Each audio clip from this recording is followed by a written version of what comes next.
Okay, let's pray. Father, we honor you, God, for you are our everything. You are our God and Savior. Thank you for all this opportunity that you are giving us to come together to worship and listen to your word. I pray for the divine understanding upon each one, Lord, even those who are joining us online. Father, thank you. Bless your word that we are able to hear, inculcate in our hearts, O God, so that in times of circumstances, Lord, we will be strengthened, we will be encouraged as we will be reminded to your word. Father, thank you. Bless your people. Bless everyone. In Jesus' name. Amen.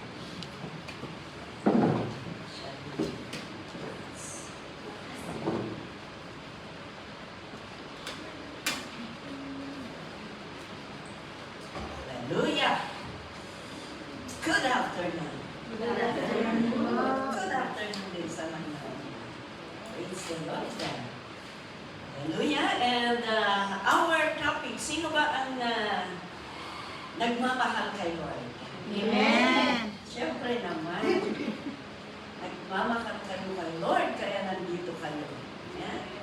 Otherwise, wala kayo dito. Baka mahal ninyo ang park. But you love the Lord, that's why you are here. Okay, that's why our topic this afternoon is the manifestation of our love to God. Ano ba ang manifestation ng ating pagmamahal sa Panginoon? Huh? Doon sa Deuteronomy chapter 6 verse 5, Deuteronomy chapter 6 verse 5, sabi niya dito, love the Lord your God with all your heart. Wow. And with all your soul, and with all your strength. Kaya kung makita natin dito, all. Yeah? Hindi half. Kundi all. Kanang puso, kaluluwa, at kalakasan. In Matthew chapter 22 verse 37. Okay? Sabi niya dito, Jesus replied, love the Lord your God with all your heart, with all your soul, and with all your mind. Kaya naulit na naman na sinabi ng ating Panginoong Jesus. Amen? Alam ninyo ang magmamahal ng all. Ayan. Siguro nag-iisip, paano makalin si Lord ng all? Mind. Sasabihin natin, sige na. Kung minsan, gano'n na, sige man, I try to concentrate man na yung apos na talaga. Ang awan, anong pagtutulungan, mind man. Kaya ito pa naman matulog ka. Kaya ito pa, agar-kararang ka. Kung minsan, ada na tabi, sumingsing, isa mamasa ako na kailangan na anuhin mo din, rebukin mo, no? Yan. Love the Lord your heart, all your heart. Pati ka sa, sabihin na, wala akong minamahal na iba, si Lord lang. Kung na nakikita ka tingwaw ko, wala na kilas. Oh, wow. Walang panlakan. Diba? Pero, Kastoy, ganito yan, simple na. Lagi ko sinasabi ito, pero gusto kong may tanim sa isipan natin. Ang nagmamahal ng Panginoon with all, yes, simple lang ang tanong, at ikaw ang makasasabi. And you prove it by yourself. Naranasan mo bang ganito? Amen. Naranasan ka rin yung mga, sino nakaranasan na ilang dito? Amen. Ganyan. Yan. Ganon. Di ba kung na-inlove ka, siya ang iniisip mo. Di ba? Kung magbigay ka, gusto mo yung bagay na may sentimental value. Ganon din. Gusto mong kasama siya. Ganon din ang pagmamahal sa Panginoon. Amen po ba? Amen. Kaya ganon ang magmamahal kay Lord. Kaya sabi niya, love the Lord with all your soul, with all your heart, with all your strength. Kaya ang strength, it represent yung result ng strength natin, yung pagbibigay natin. Kaya, ang pagbigay ka sa Panginoon kung talagang mahal mo siya, ay yung best. Yung best sa lahat natin. Kung yung minamakal mo, talagang gusto mo yung best, di ba? Kaya, kahit wala kang pera, iputangan mo. Para lang kumain kayo doon sa sinasabi yung best na restaurant. Okay, number 1, manifestation. Number 1 is living every day for Jesus. Kailangan ng manifestation hindi yung mahal mo si Lord ngayon tapos bukas wala na. Ano yan? Kung minsan mahal natin ang Panginoon sa Sunday or sa day off natin, pero sa other days wala na. Hindi nakikita ang Panginoon sa buhay natin. Sa amo din, sumpatan na. Wala. Hindi magmamanifest yung pagmamahal natin sa Panginoon. And Romans chapter 14, verse 8. Yan. If we live, sabi niya, we live for the Lord. Yan. Dapat kung mamuhay tayo kay Kristo. Sabi niya, if we die, we die to the Lord. Tingnan ninyo. Kaya, nabubuhay ka hanggang sa kamatayan, sana nabubuhay ka kay Kristo. Kaya sabi niya, whether we live or die, we belong to the Lord. Hallelujah. Dapat na. Kaya habang nabubuhay tayo, dapat makikita ang liwanag ni Kristo sa buhay natin. Amen? Saan man tayo pumupunta, ay nakikita ang liwanag. Because we are the light. Amen? Amen. We are the light. Kaya kahit saan tayo pumupunta, may ilaw. Di ba? Kaya kung saan ang pinupuntahan natin, dapat naiilawan. Amen. Hindi yung pumunta ka sa dilim ka din. Hindi ka man dapat kung nandun sa kadiliman ka, magliwanag ka. Amen. At walang magsusurvive na darkness sa liwanag. Yes, I tell you. Walang magsusurvive na darkness sa liwanag. Once na liwanag ay nandoon, mag-disappear yung darkness. Amen. Amen? Amen. Maliban at ako ng, ay darkness ito, pakipag-dark din ako. Kung nandit siya yung isang lakap sa tilipan, wala na, Pastor, nagkapo ako siya, kadiliman, wala na. Ano yan natin, kadiliman na umulang, Chay, wala na. Yung tilipan niya na nagaluti, itin, wala na. Wala na kadiliman na ko na. Nag-aduga yung Tagalog po.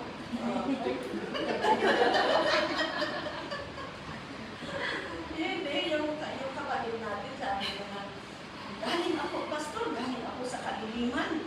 Sabi niya, akala ko kung ano ang kadiliman din sinasabi. Doon pala sa Chinchapi, ay hotel kasi doon na maraming puros itim. Akala ko, ang kadiliman na sabi niya, lihim. Pala ang sinasabi. Ayan po mga kaibigan. That's why we are the light. Then, kaya everywhere na pumupuntahan natin, naiilawan yan. Supposedly, ganun ang buhay natin. Habang nabubuhay tayo, habang nandoon yung Panginoon sa buhay natin. Sabi nga, if we live to the Lord. If we die to the Lord. So whether we live or die, we belong to the Lord. Dapat ganun. Mamamatay man tayo, nabubuhay man tayo, si Kristo pa rin ang nakikita sa buhay natin. Amen? Amen. Hallelujah. That is number one manifestation of our love to the Lord. Okay, number two. Alam ko may practice kayo kasi July 1 is the Catholic holiday. Thanksgiving po ng lahat ng outreaches niya. Weekdays and Saturday. Kaya magpa-practice kayo. Number two. Number two is overcome testing in life. Yeah. Kailangan ma-overcome yung ma-overcome natin yung testing sa buhay natin. Ganun talaga ang buhay. Ang buhay Kristiyano, hindi hallelujah lang. Ang buhay Kristiyano, maraming testing. Pero we need to overcome. 1 Peter chapter 4, verse 12 to 13. Anong sabi nila? Dear friends, do not be surprised at the painful trial you are suffering as though something strange were happening to you. Kaya huwag kayong masurprise, sabi na. Oh, tayo'y anak ng Diyos. But rejoice! Yeah? But rejoice that you participate in the sufferings of Christ so that you may be overjoyed when His glory is revealed. Praise the Lord.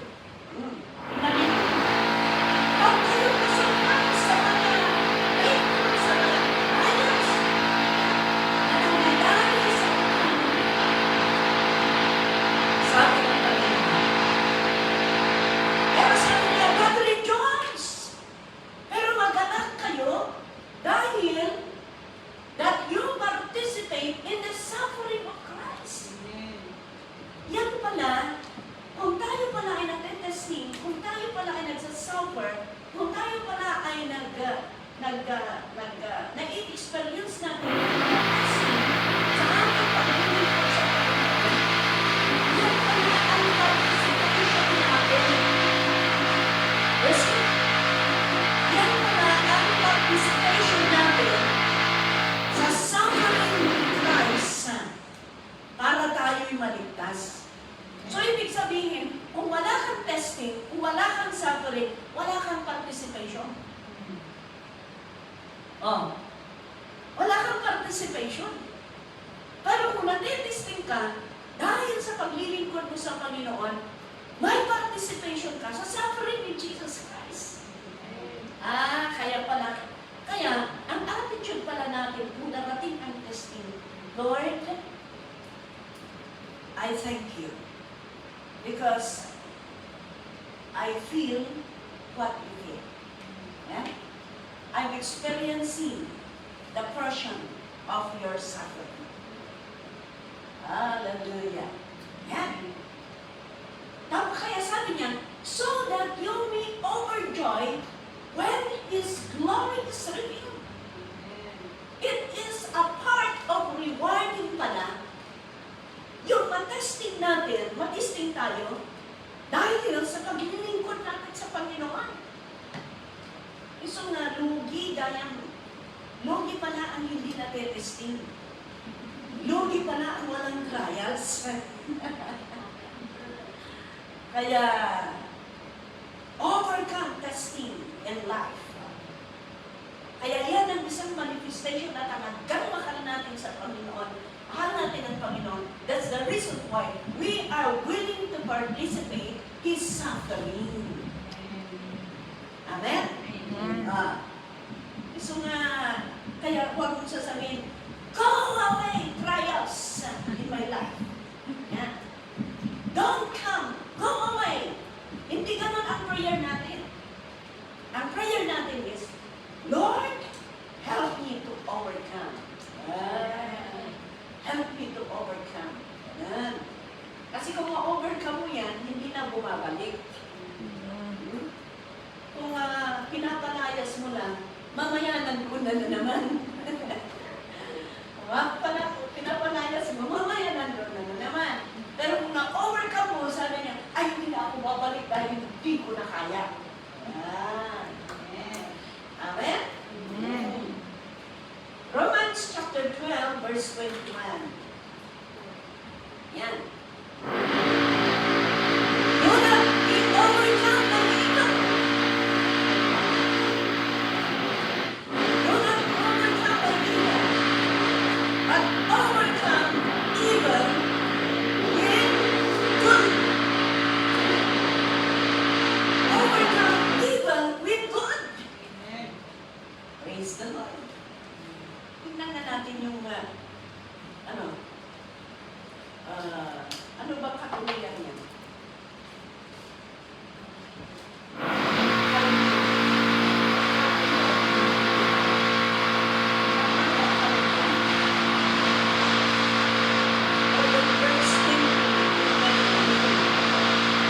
Tingnan na natin. Last verse. Ah, Last verse. 20 nga. Verse 2.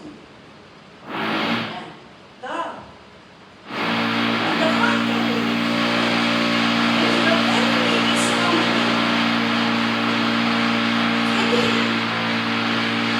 Ang pagkakas mo na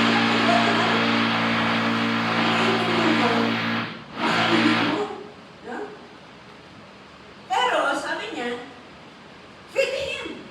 If he is thirsty, give him something to drink. In doing this, you will heap burning coals on his head. Yan. Kaya sabi niya,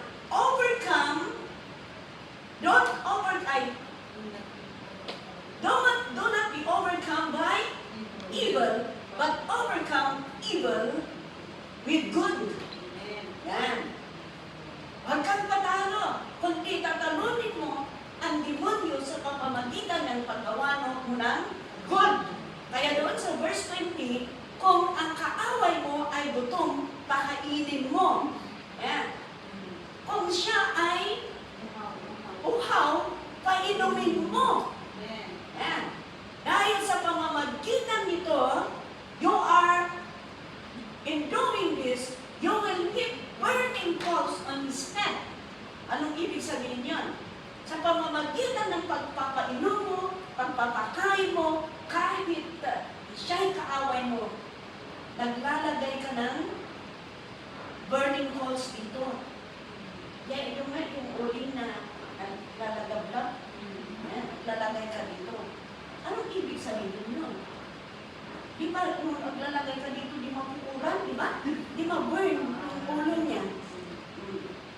Ibig sabihin, kung gagawin mo yung maganda na yan, mababurn siya sa pamamagitan ng konsensya. Yan. Kaya kahit kung ganun ang gagawin mo, patatalo mo na yung kaaway. Kahit masama siya, pinapakain mo, pinapainom mo, kaya yung konsensya niya ang kanyang kalaban. Ganon. Kaya mamaya painuhin kami. Hallelujah. Yan. Ganon ang gawin natin. Mahirap kaya ang kalaban ang konsensya. Di ba? Yan. At yan, magsisimula doon, magbabago ang isang tao. Hallelujah. Praise the Lord. Amen? Overcome testing. And 1 Peter, nabasa natin yun? Romans chapter, okay. Yan, kaya,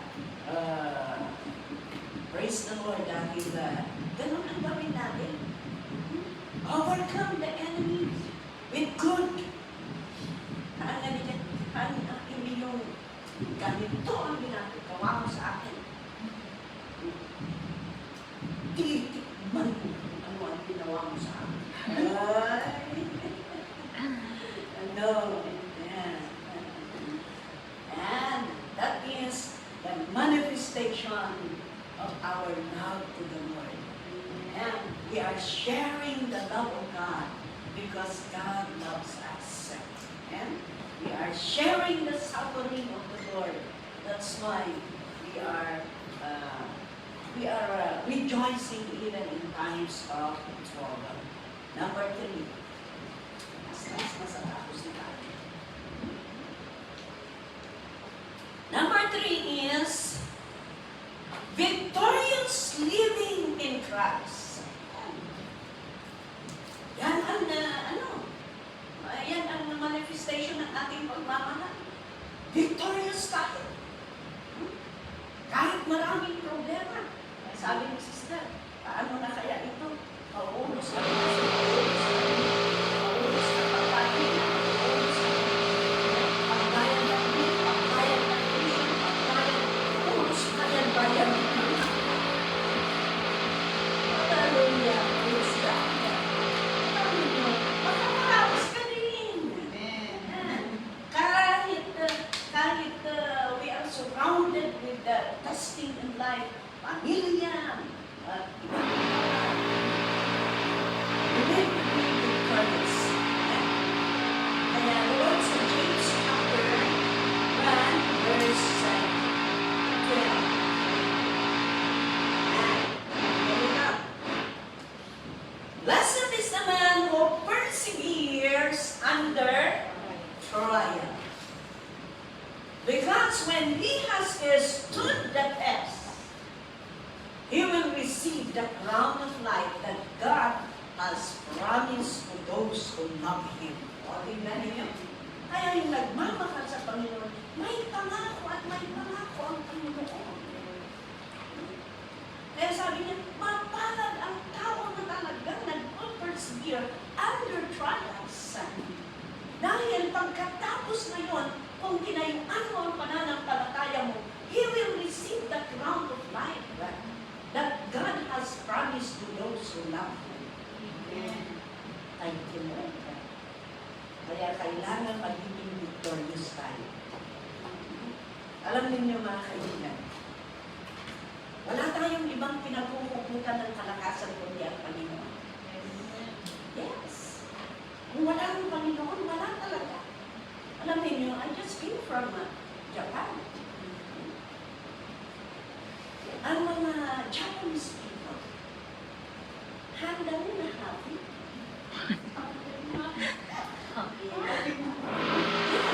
They were just work.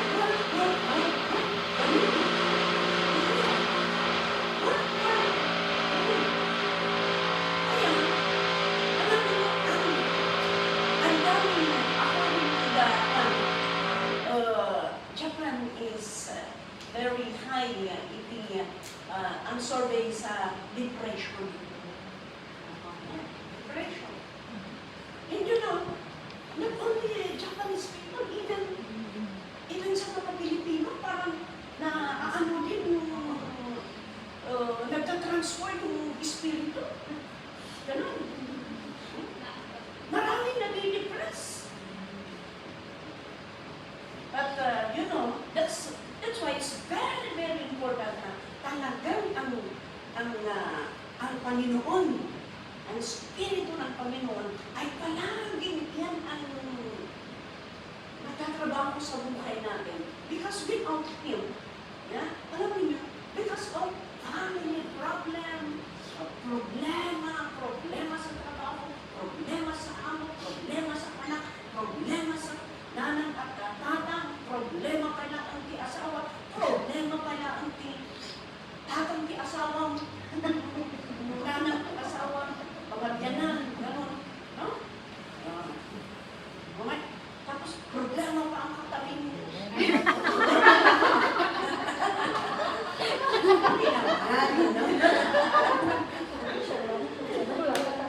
Ayan, yung last na pinaunsin ko doon sa before I fly home. Yan. Lalaki yun, 32 years old. Buti nga yung kapatid natin, na-meet niya, tapos niyayag niya sa church. Dahil, kaya nag-depress daw. Dahil siya ang breadwinner. Lahat puro siya. Tapos mahirap yung trabaho niya. Kaya, ayan, I advise him. Lalaki po yan. Nawawala yung isipan. But that's why we are so happy because God is with us. He is our strength. He is our joy. Siya, sa Kanya tayo umubukit ng kalakasan. Isipin natin, sabi niya dito, blessed is the man who persevere under trial, because when he has stood the test, he will receive the crown of life that God had promised to those who love Him. And Deuteronomy chapter 20 verse 4, yung sabi doon. Deuteronomy chapter 20 verse 4. For the Lord your God is the one who goes with you to fight for you against your enemies to give you victory. Napakaganda ang mga salita ng Panginoon. Ang Panginoon natin ang nangunguna. Siya ang lumalaban para sa atin against our enemy para tayo'y maging victorious sa buhay niya. Sa pagkatrabaho ng Panginoon, kung ano ang Panginoon, nakakatagal na kami ng Panginoon. Yes! Dahil kung minsan hindi nauunawaan ang style ng amo, dulis, dudat, dulis. Dulis, tas dudat. Di pa natatapos, kaya puros rugi, puros simula lahat ang trabaho. Natapos na ang araw, wala pang natatapos ng trabaho. Because dudat, dulit.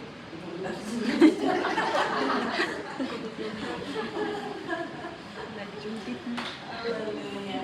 But we thank the Lord, sabi niya, your God is the one who goes with you, to fight for you against your enemies, to give you victory. Hallelujah. Praise the Lord.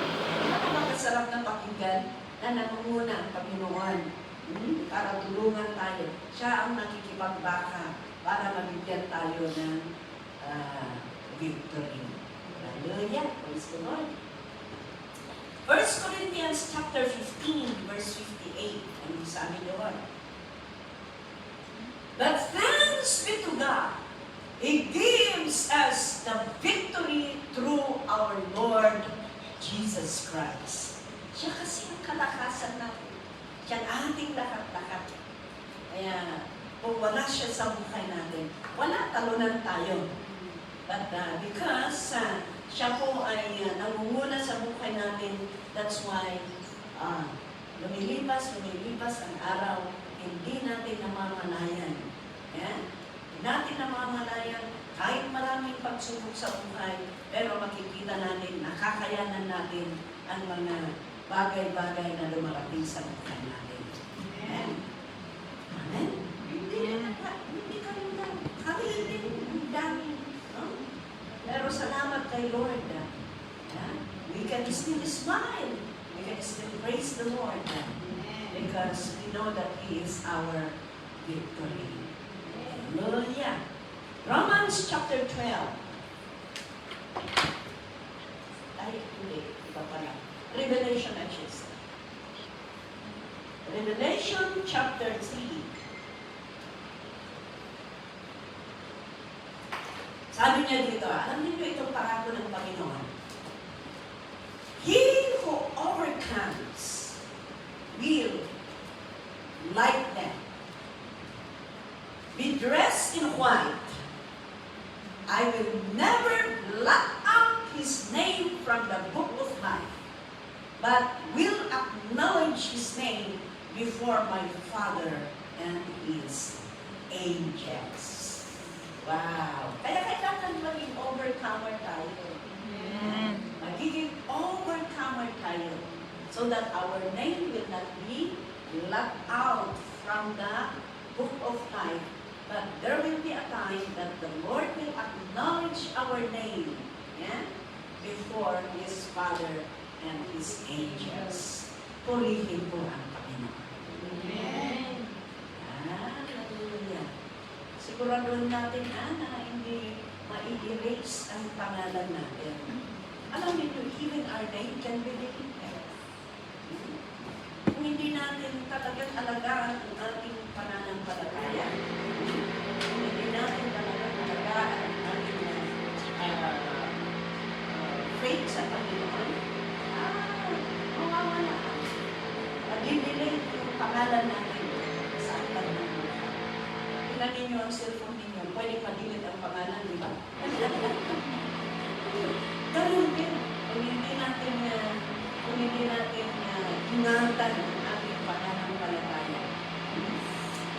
Praise the Lord. Ay katuluyan din. Yan. He who has an ear, let him hear what the Spirit says to the churches. Sino ang may tayo na? Amen. Ang tao pala, sabi nga dito, he who has an ear, let him hear. Yung parang nakikinig, yung nakikinig pala, sila pala ang may tayo na. Yan. Kahit may tayo na ka, kung hindi ka nakikinig, hindi pala ka pala tayo na. Sa paningin ng ating Panginoon. Kaya siguraduhin mo na nakikinig ka para may tayo na ka. Wala na anong katuluyan dito. Wala ba? Wala na. Okay, number 4. Let's go now to number 4. Number 4 is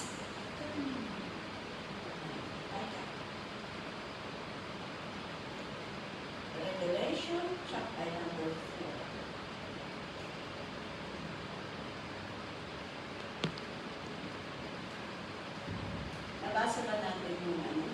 Okay. Number 4 is eternal life. Praise God. So,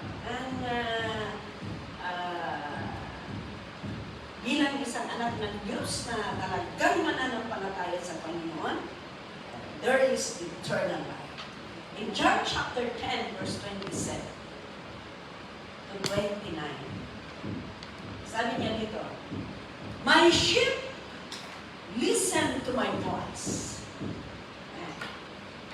I know them and they follow me. O yan. Kaya pala, ang mga tupa, alam nila ang boses ng shepherd nila. Ang shepherd din, alam niya din ang kanyang mga tupa. Tapos sabi niya, and they follow me. Sumusunod sila sa Panginoon. Kaya kung hindi ka tupa, hindi ka sumusunod. Tupak ka kasi. Imbis na tupak ka. 28, anong sabi doon? I give them eternal life. Praise the Lord. May buhay na walang hanggan na ibibigay ng Panginoon. At sabi niya, and they shall never perish. Praise God. No one can snatch them out of my hand. Praise the Lord. Ibig sabihin, talagang yung kamay ng Panginoon ay binabantayan ka para hindi ka i-snatch ng kaaway. Snatcher kasi ang kaaway. Punta kami kayo pasuran nila sa Israel noon. Ay, snatch nila sa pasuran nila. Pumunta kami kasi ang pasuran kasi doon is bababa ka doon. Tapos doon yung siya sa baba. Ang daming doon. Medyo alanganan ka, medyo hindi maganda. Ang baba mo, bumibili ka, bababa ka doon, midnight ka. Hirap. Kaya we decided to go to look for Arimuna. Magka kami, magbibili ng Arimuna. Pagbalik namin, may malaking sasakyan doon. Doon pala nakaabang yung snatcher. ang snatcher doon. Hindi kagaya sa atin na i-snatch tapos aalis. Hindi, makikipaglaban talaga. Imagine that. Kinuha yung bag ni Pastor Adolinda. Kinbin mo yun. Ginuganon sila. Hawak ko naman yung binili namin na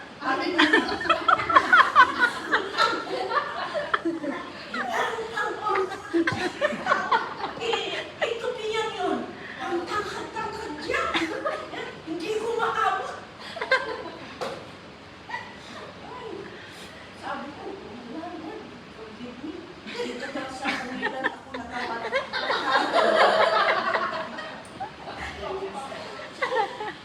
Dito pa ako nakapag ng tao. Ay, hindi ko ginagawa sa Pilipinas. Binulong sa Israel ko na naman. Pero wala pa rin. Ang ganda naghihilaan sila. Nung pa natumba si Pastor Adolinda, hinahabol pa rin. Hinahabol pa rin. Ang ganda ko pa rin yung ba.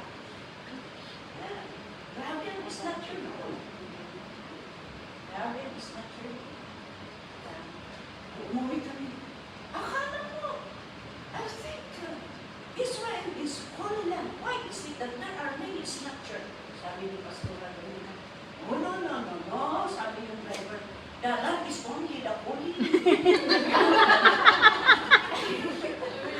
The people are holy. The land is the holy one. Sabi niya, para sa kanya natin. Snatcher. Talagang hindi ka pababayaan ni Lord. Yan. Ako kayo snatch yung bag namin. Alam ko ni Pastor Adolinda. Kaya hindi ko makakalimutan yun. Dahil sa huli lang pa ako nakapakuha.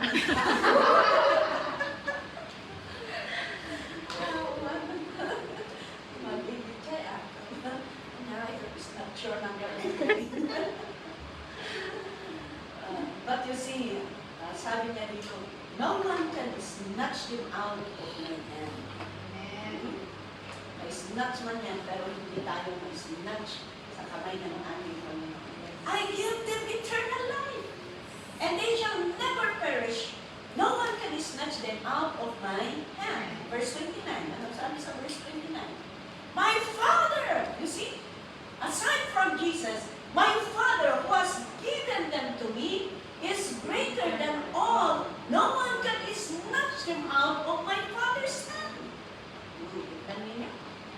Kaya secure tayo sa kamay ng ating Panginoon. Kaya yan po ang mga manifestation ng pagmamahal natin sa Panginoon. Kaya the more na na-manifesting tayo, the more na mahalin natin sa ang Panginoon. The more na maraming mga pangyayari, the more nakakapit tayo sa Panginoon. Yeah?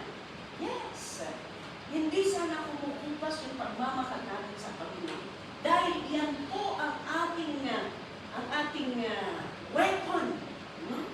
Yan po ang ating weapon. Kaya doon sa ating conclusion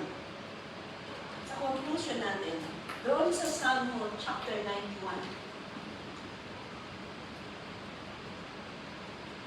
Psalm chapter 91, verse 14 to 8.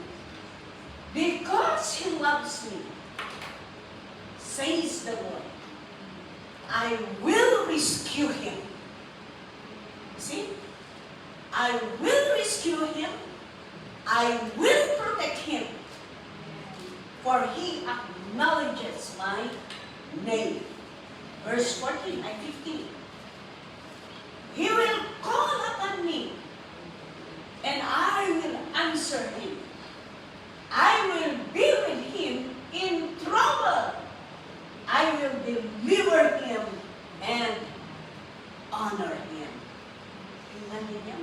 Because He loves me, I will rescue him. I will protect him. Sabi niya, He will call me. I will answer him. I will be with him in trouble. I will deliver him and honor him. And verse 16, with long life will I satisfy him and show him my salvation. Tignan ninyo ang mga nagmamahal sa ating Panginoon. Ayan. Kaya, sabi ko kanina, the more na natin tayo, the more na kumakapit at the more na makalit natin ang Panginoon. Yeah, baliktad sa tao eh. Maraming pagsubok, maraming pangyayari, umaalis sila kay Lord. Diba? Pero baliktad. Habang na nag-testing tayo, mas lalo tayo kakapit sa Panginoon. Mas lalo natin mahalin ang Panginoon dahil sa pamamagitan niya. God will rescue us. God will protect us. He will be with us. Even in times of trouble. And He will satisfy us with long life. And show us His salvation. Amen? Di ba? Napakaganda yun? Hallelujah. Kaya, purihin natin ang Panginoon. Ito ang mga dahilan kung bakit tayo ay palaging malapit at palagi natin naglilingkuran ng Panginoon. Sana po, kung yan ang mga ang pangako ng Panginoon sa mga nagmamahal sa atin, kailangan ipakita natin ang pagmamahal natin sa Panginoon. Amen? Amen. Diba napakapangit yung minamahal mo at hindi ka namamahal? Diba? Kamit yun? Oh, patay lang, patay ka sa kanya. Pero hindi ka naman pinag-exit. Malayo. One-way ticket. One-way ticket yun. Pero, kasi, mahalin natin ang Panginoon. Mahal tayo yun. Lord, salamat po. Ito po ang aming napakinggan. Salamat Panginoon dahil tulungan mo kami para yung pagmamahal mo sa amin hindi kumukupas. Sana yung pagmamahal din namin sa iyo ay hindi kumukupas. Dahil wala pong napaka-importante na gagawin namin sa mundong ito kundi yung paglingkod sa iyo. Ang buhay namin nasa iyong kamay. Ang future namin nasa iyong kamay. Salamat dahil pinangako mo na kung kami ay tapat sa iyo, tapat ka rin sa amin. At hindi mo kami pinapabayaan. Sinabi mo, Panginoon, if we love you, Lord God, you will rescue us, you will protect us, you will always with us, Lord, even in times of trouble and with long life, Lord, you will satisfy us, O God. Yan po ang pangako mo, inyong show us, Lord, salvation. And you will give us, Lord, eternal life. Yan po ang pangako mo. Salamat o Diyos. Tulungan mo kami para hindi po kami mawawala sa iyong kamay. Pagkus, mas lalo kami lumapit, mas lalo ka namin mahalin sa habang kami nabubuhay sa mundo ito. Salamat po, huwag mong hayaan na kami mo ay lumayo sa iyong presensya. Pagkus, tulungan mo kami na mas lalo kami mainlove sa iyo, Panginoon. Lord, thank you. We give you the praise of God. In Jesus' name, Amen. Thank you very much. Palakpakan po natin ang Panginoon.